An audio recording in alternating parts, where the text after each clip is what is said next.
and it all seemed impossible. But she told me that one day I'd be able to do it too, because I could do anything. You want to see?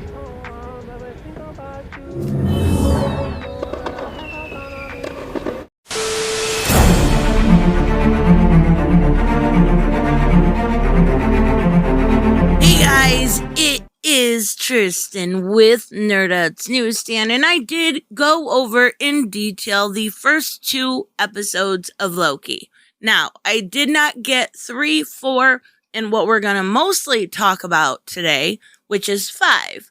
But I will go over a quick TLDR when it comes to that. But what we're mainly going to focus on today is episode 5 and the thoughts going into the finale. What is being said, what is being guessed, and why I pretty much think that every single person guessing it is Kang or something similar is 100% wrong. Not just because we've guessed big in the past when it comes to stuff like Falcon and the Winter Soldier. Okay, not so much that. But everybody thought Mephisto was absolutely going to show up in WandaVision. And we were all fooled. So, I don't want to go big. I want to think little. And I want to think about who I think is behind that doorway or behind the curtain, as we see so many Wizard of Oz references in this. But first, a quick TLDR on episode 3 and 4. Now, basically what this was 3 was the meeting of Sylvie, which is the variant Loki, but I am going to call her Sylvie, not variant or Loki, throughout this video. And then for episode 4, we saw them kind of get a little bit closer, try to get away from a moon and impending death, and almost to kiss and have it taken away. Now, there was a lot of people wondering how weird it was that Loki fell in love with himself. To that I say that is totally Loki to me. Like, it's like the biggest narcissist thing you can do. Yeah, I totally see it. So, let's talk about mostly episode 5. And a lot we're going to add about what we're going to see next week when this comes into a finale. So, episode 5 was called Journey into the Mystery. Now, this Journey into the Mystery was actually a callback to when Marvel was still Atlas Comics and we saw Loki and Thor fighting on the newsstands, right? So what I want to say about this is something I can't say for any of their competition, and that is that Marvel plays the Easter egg game so well, like no other I have seen. We have true to source material to a point. You do have to take a few creative liberties. We see stuff drawn from the likes of Loki, which is kind of why I'm thinking, well, we'll wait for my theory towards the end. But we see stuff like Alioth or Eliath. There we go. I totally said it right. Eliath being brought in. An idea that shouldn't work in live action, working well in live action. We see all the variants, and I do believe, specifically talking about Kid Loki, who's so cute, I want to pinch his chubby cheeks, that he will be in the Young Avengers. We have seen from each one of these Disney Plus shows a welcomed addition to the Young Avengers. We saw the twins in WandaVision. We saw Patriot in Falcon and the Winter Soldier. And now we're getting Kid Loki. We will soon be getting Kate Bishop's Hawkeye. We will also be getting She-Hulk. How does She-Hulk? Okay, well, we'll wait on that one. But we will be getting Miss Marvel Kamala Khan also down the road too. So they are working on slowly building up those Young Avengers. And I do think that we're going to see that at play eventually. I think it's going to be some time, but we will eventually see that at play. So let's talk a little bit about the variants at first. I was so excited to see President Loki because as much and as divisive as Vote Loki actually is, it's amazing because what it does is it uses Loki in a real world setting. Now, mind you, this was released around the 2016 presidential election, and it was very much based on the nominees at that time. But it wasn't about the nominees at that time. It was about the media. It was about how the media spun things, how the media made you believe things, how easy and how much we see politicians lie to our face time and time again. And then we saw Loki look at us and say, look, I'll just tell you the truth to your face, whether you like it or not. I'm not going to lie to your face. And weird, stuff ensues, but it was very well done. And I believe it was by Christopher Cantwell. I'd have to look that up to be sure.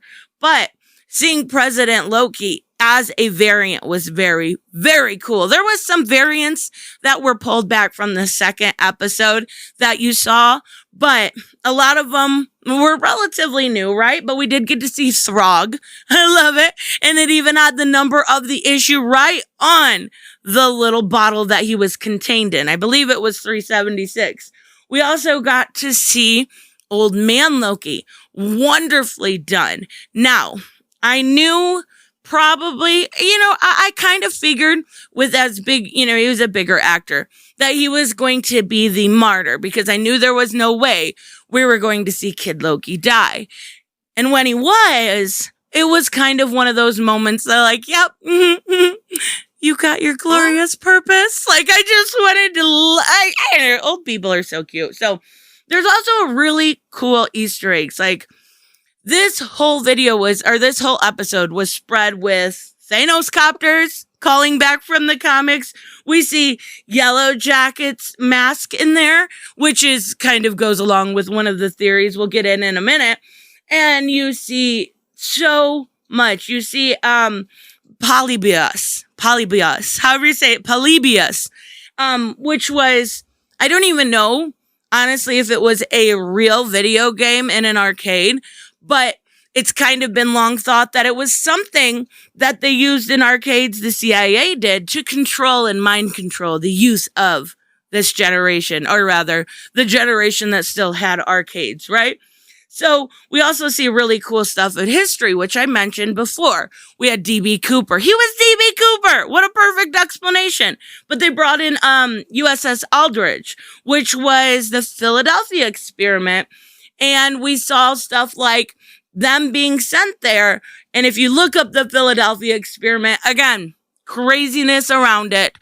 It could have came back. People could have been stuck to the hull of the ship. People could have been, you just never know, right?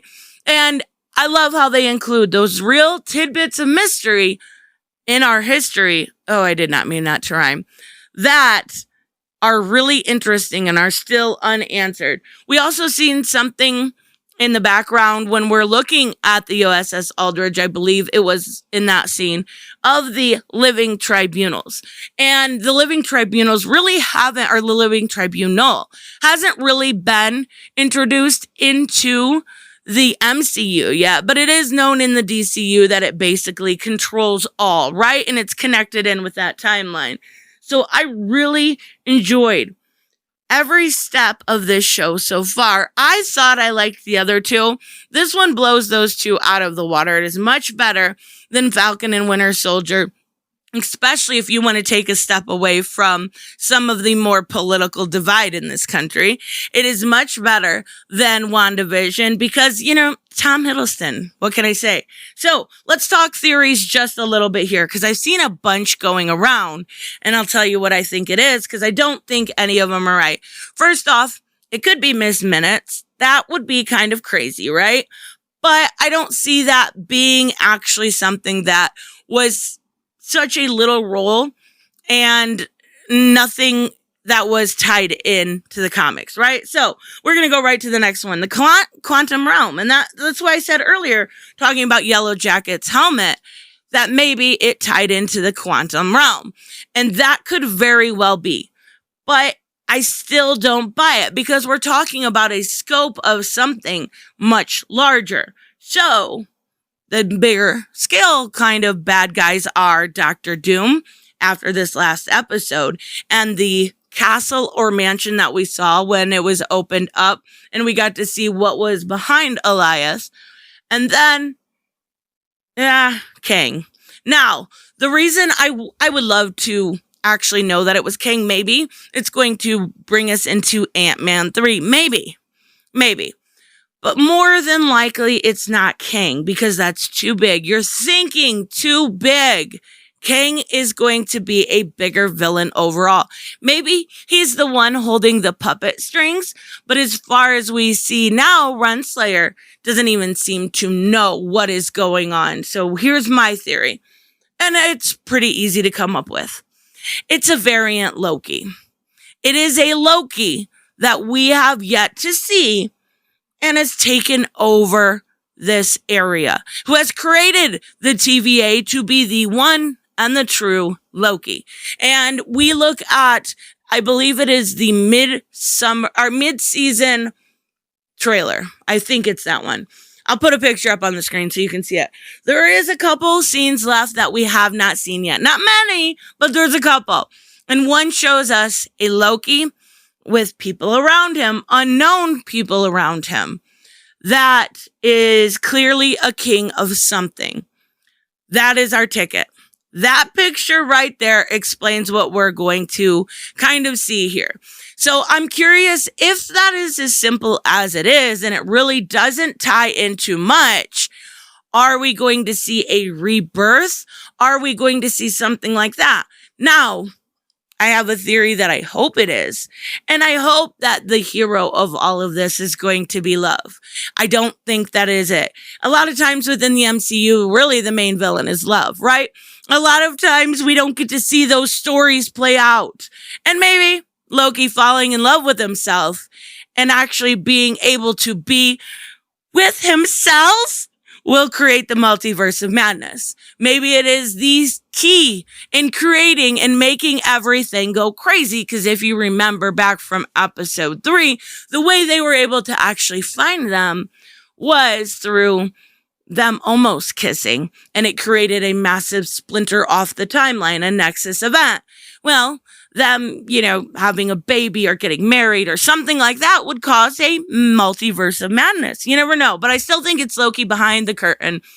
I still think by the end of next Wednesday, when we know who the final bad guy is, it will be another variation of Loki, and it'll be one that rules all and wants all of the Lokis dead, because they specifically target the Lokis, right? So I love it. I think it was awesome. I love seeing Alligator Loki. I was trying to think of a cutesy little nickname, Alla Loki. I don't know. I loved it all. It was really good. So let me know, of course, what you guys think, what you're thinking about the show so far. I'm really, really enjoying this one. And it's not just Tom Hiddleston.